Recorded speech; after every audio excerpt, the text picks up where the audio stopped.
อยู่มา3 ปีอุ๋งอิงเพิ่งเคยเจอเหตุการณ์แบบนี้ครั้งแรกเหตุการณ์แบบใดนั้นก่อนอื่นขอกล่าวคำว่าสวัสดีครับผมสวัสดีพี่น้องครับป้องปายมิตรหมอแคนแฟนหมอลำยินดีต้อนรับเข้าสู่ช่องไทยซีเกตชาแนลสวัสดีไปยังแฟนคลับเอฟซีลาดหน่อยอุ๋งอิงแฟนคลับเอฟซีสาวหน่อยเพชรบันแพงสู้ขู่สู้คนเด้อครับเด้อมาช้ายังดีกว่าไม่มาตามสโลแกนของช่องไทยสีเกตชาแนลขอบคุณพี่น้องปองปายที่เขามาเบิงขอบคุณพี่น้องปองปายที่เขามาแย่งเด้อครับเด้อขอบคุณหลายๆมื้อนี้ครับคิวงานสาวหน่อยเพชรบันแพงไปเล่นที่บ้านเกิดไผครับบ้านเกิดหมอลำนี่ละ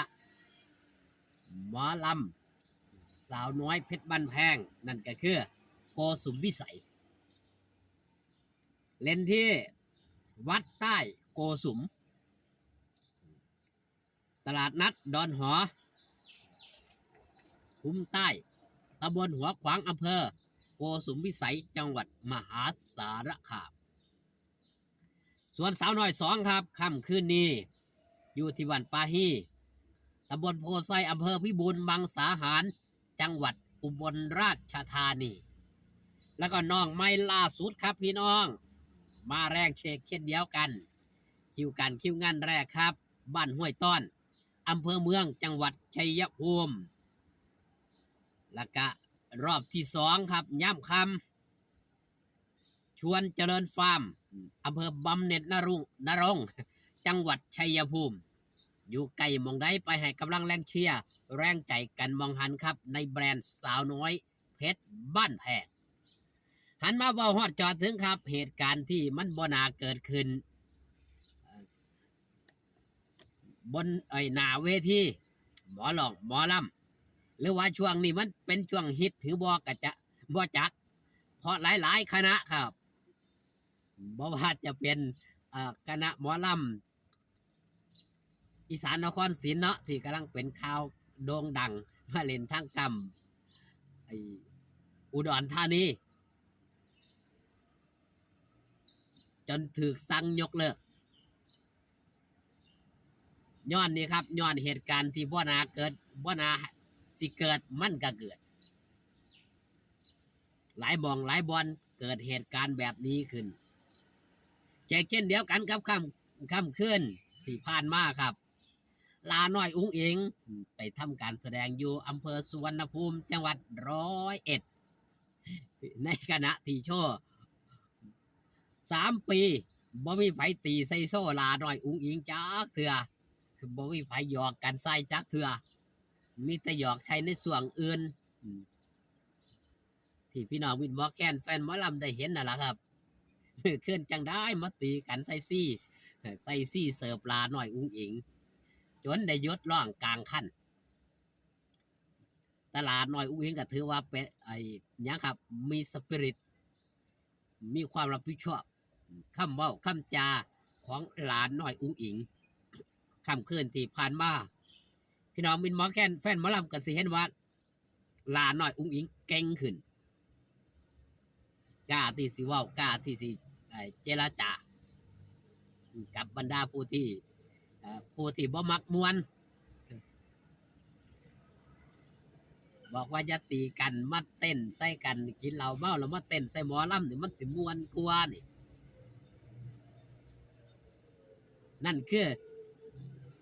สิ่งที่เฮาได้เห็นครับ3 ปีบ่เกิดขึ้นกับลาน้อยอุ้งอิงจักเถื่อแต่ก็ถือว่าลาน้อยอุ้งอิงเมื่อคืนนี่มีสติมีสติกล้าที่สิเว้าออกมากล้าที่สิเจรจาถือว่าเก่งขึ้นหลายสำหรับลาน้อยอุ้งอิงประสบการณ์สอนให้คนเก่งขึ้นถ้าบ่มีเหตุการณ์แบบนี้ครับลาน้อยอุ้งอิงก็บ่มีประสบการณ์ด้านหน้าเวทีศิลปินผู้ที่มีชื่อเสียงหลายผู้หลายคนต้องเคยเจอเหตุการณ์แบบนี้ครับไปเล่นตามงานต่างๆนี่เฮาสิควบคุมได้จังได นี่แหละคือสิ่งที่มาทดสอบสภาพจิตใจของหลาดหน่อยอุ้งอิงแต่เกตแต่ก่อนเฮาเสียนโดนเติบแล้วเนาะที่เขามาหยอกกันใส่ในส่วงล่ำที่หลาดหน่อยอุ้งอิงออกร้องในช่วงล่ำนั่นแหละณช่วงนั้นหลาดหน่อยอุ้งอิงยังประสบการณ์ยังบ่หลายต่อมีค่อยคนค่อยเบิงมีคนค่อยแย่งนะช่วงนั้นตนเป็นข่าวจนผู้ที่มาซอยดังในชั่วข้ามคืนเช่นเดียวกันได้มีคนหูจักมากมายนั่นคือน้องหยกพี่น้องมิดหมอแคนแฟนหมอลำก็คือสีคงจำได้เนาะนั่นคือน้องหยกที่ค่อยผ้าลาดน้อยอุ้งอิงขึ้นมาสั้นสูงของเวทีในช่วงนั้นแต่เมื่อคืนนี้ลาน้อยอุ้งอิงเจอจ๊ะกับซี่เสิร์ฟจนได้หยุดจนได้มาลองเพลงซาแทนขึ้นเพลงท่าในช่วงก่อนสิอันนี้จบโชว์ของลาน้อยอุ้งอิงนั่นถือว่าเป็นประสบการณ์ที่ดีเฮ็ดให้ยังครับเฮ็ดให้ลาน้อยอุ้งอิงเข้มแข็งขึ้น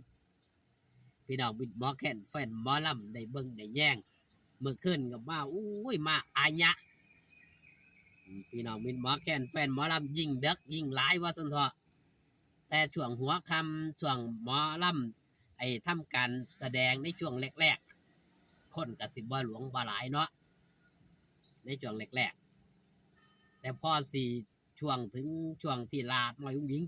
สิขึ้นพี่คนมาหลายบาทคนจักมาแต่ไสมาเบิงมาแย่งมาให้กำลังใจครับนี่นั่นคือเสน่ห์ของลาดน้อยอุ้งอิงสมกับเป็นผู้นำสมกับเป็นสาวหน่อยมหัศจรรย์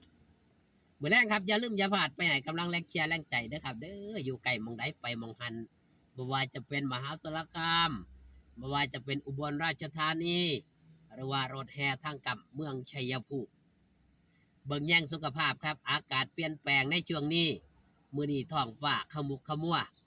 ฝนจักตกทั้งไหนห่อนอบอ้าวพี่น้องเอ้ยขอบคุณพี่น้องครับป้องปลายที่ได้เขามาเบิ่งขอบคุณพี่น้องป้องปลายที่ได้เขามาเหลียวมาแย่งช่องน้อยๆอย่างไทยสีเกตช้าเนี่ยพี่น้องมิดหมอแคนแฟนหมอลำมาสร้างพลังบวกซอยกันผลักดันคลิปนี้เอาไว้แต่เพียงสำเนีครับผมลาไปก่อนพอกันคลิปหน้าสบายดีครับผม